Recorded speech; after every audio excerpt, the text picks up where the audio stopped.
Hello coaches and welcome to this edition of Give and Go Live. My name's David Newberry and I'm joined by my colleague Ian Barker. Hello Ian. Afternoon everybody.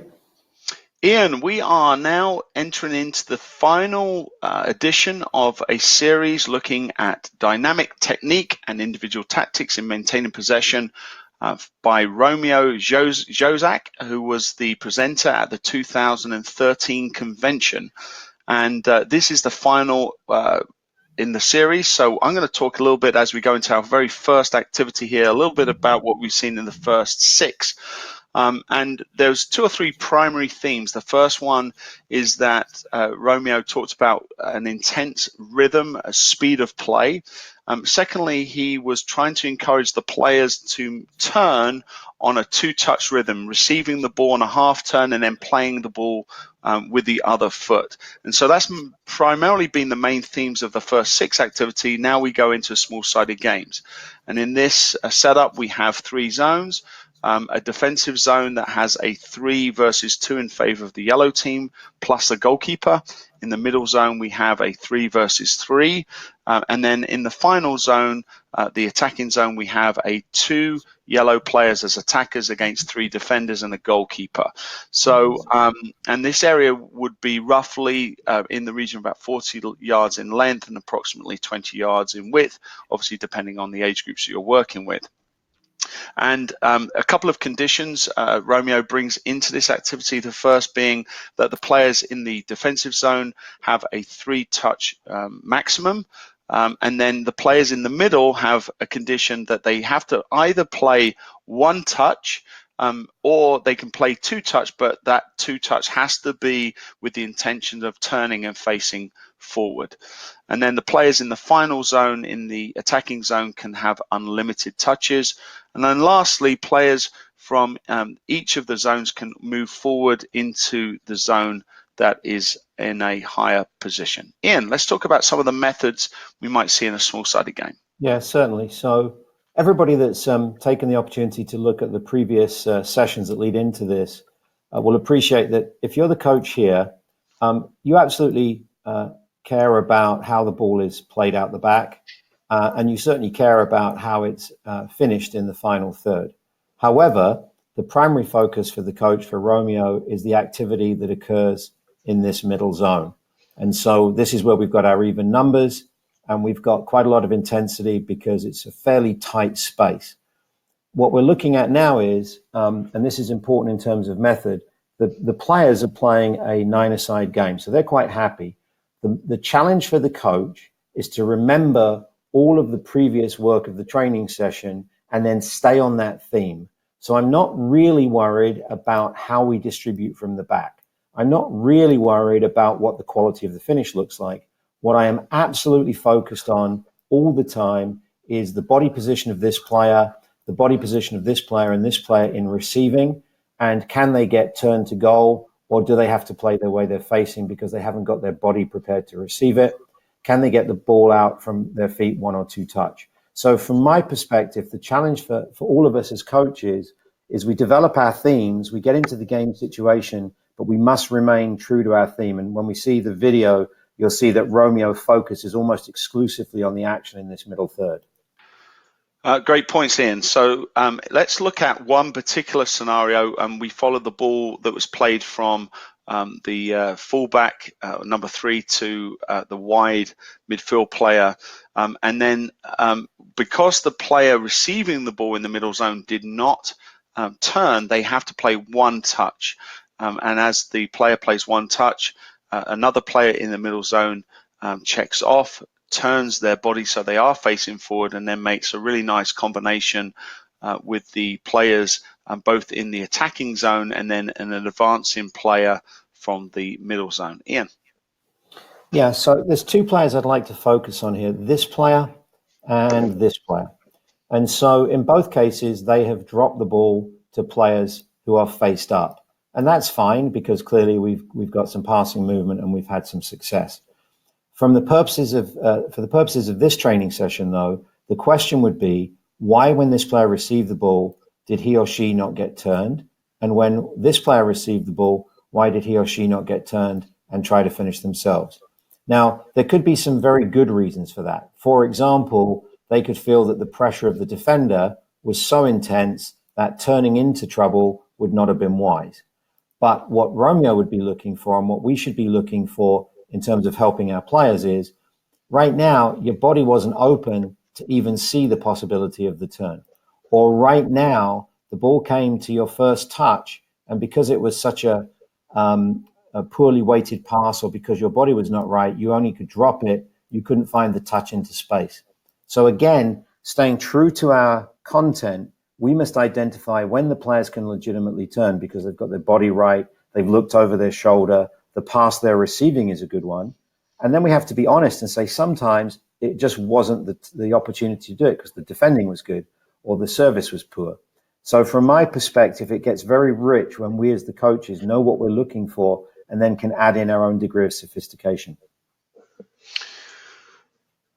Ian, as we move into our third and final sequence, the alternative scenario now exists where the player receiving the ball is able to turn. So they have managed to turn with the ball and face forward. And one of the reasons why that's possible here is because the defender may have overcommitted to the right-hand side and allowing the player to shield the ball and then turn and play forward. And as that ball has been played forward, once again, we see a player come from the middle zone into the attacking zone, and that player, in fact, goes on to finish. Yeah, so, obviously this will come alive in the video, but things I'd be looking at here is, does this pass create the opportunity for this player to turn? And it certainly would be suggested in this particular little 2D diagram. What I really like that we can see here is the notion that the yellow player has made physical contact with his or her defender. So sometimes I don't have to look over my shoulder. I can just engage the player physically to know where they are. So that being the case, if this player is aware of the physical proximity of this player, then turning out to the side makes a ton of sense. So it could be a look, it could be a feel, it could be any number of ways that player gets ready. Obviously, this red player could be a problem. So hopefully there has been a look over the shoulder, probably the left shoulder, to identify where additional pressure is, and then they found the through pass. So I think we get the idea that really, for the purposes of Romeo's session, this is exactly what we should be looking for. This is essentially a goal in his training session because the players have been able to execute a turn under pressure in the midfield and then play the penetrating pass that ultimately leads to a goal. Ian, let's now have a look at that video from the 2013 convention. Then we'll come back. We'll look at some global coach animation of the same activity and then come back to discuss your final conclusions.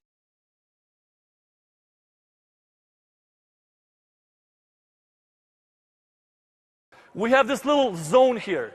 We have zone number 1, defense zone, midfield zone, and offense zone. In defense zone, reds, you're allowed to have 3 touches. In the midfield zone, you are allowed to do what? You're not allowed to go through the zone unless you turn with the ball or you have 1-touch pass. And I'm going to be very strict on that. Okay?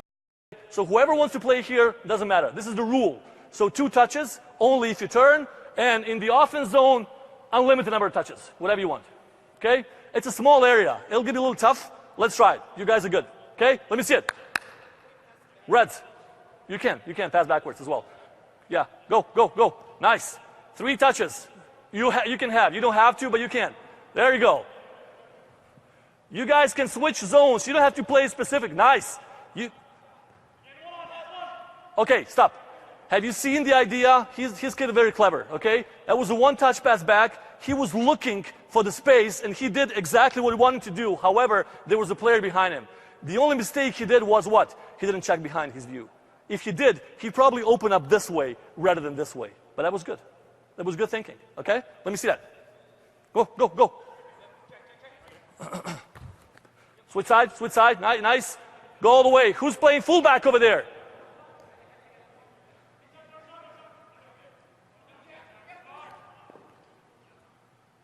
Turn, turn. 1-0. Come on, play to 3 and we're done. Tip, tip, Switch around, go all the way around.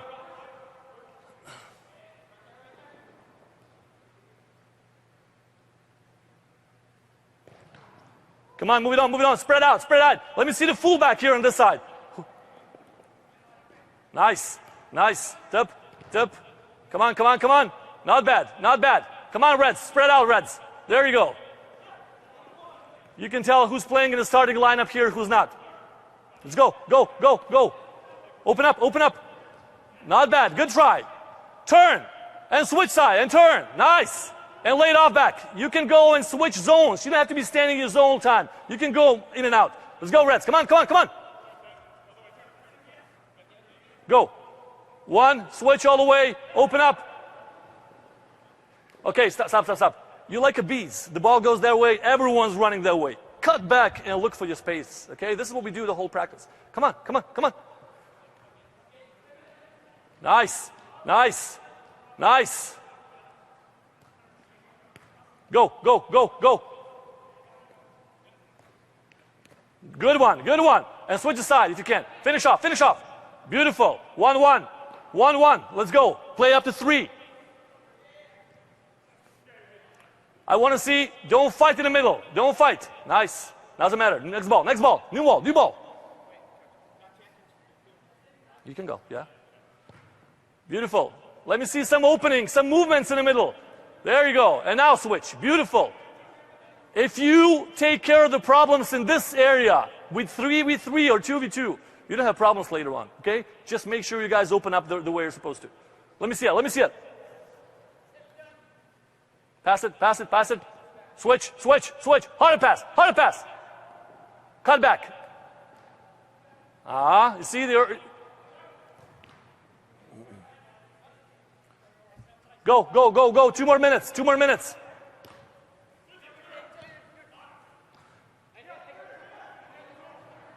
Go, go, go, go. Open up, cut back. Nice. Take it. Tip. Another one. Play on, play on, play on. I still haven't seen a single one in the middle. That was not bad. That's it. That was good. That was perfect. See that? He judged it. He felt it. So Ian, let's go back to the presentation and let's have a look at the, I am going to find that presentation 1 second.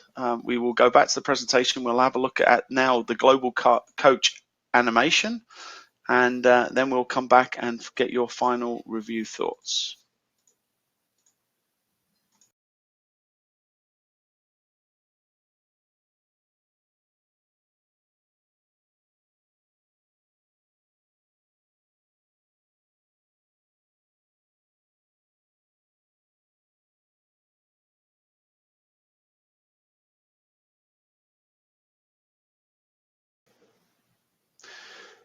Ian, so we've seen the video, we've gone through some of the activity diagrams. What are your final thoughts? Yeah, I have 2 concluding thoughts. One is we love the idea of a player receiving the ball and turning with the ball. Clearly, that is a great opportunity. At the same time, and I'm just going to go back a slide here, sometimes we get turned up, in this player's case, without the ball, and then the pass is played to us in front. So I'd like all of our coaches to be cognizant of the fact we get the way we're facing, we get the way we want to face by either turning in possession or turning out of possession, and then the passing sequence occurs. So that's just a little technical detail. And then finally, all I'd like to point out to the coaches is the high quality of Romeo Jozak in terms of being 100% consistent and locked in his theme. So the players develop through the training session, they end up with the full-sided game or the game, but he is consistent. He's not talking to them about defending, and he's not talking to them about crossing, and he's not talking to them so much about finishing. He's very, very true to his topic. And I think that is a key learning point for all of us as coaches, is keep on theme, and then your players will be locked into that theme for the duration of the training session. And I think final comment for me, Ian, is how impressive it was actually to see Romeo go through 7 different sequences during the course of a 1-hour convention session. Yeah, absolutely. I mean, he's a master coach, no doubt. But what you see is the training sessions themselves are overly complex, but the way he's able to flow through them in such with such speed is truly remarkable. So he's a top coach. Excellent. Well, thanks very much, coaches, for joining us on this edition of Give and Go Live, and we hope you'll join us on the next edition.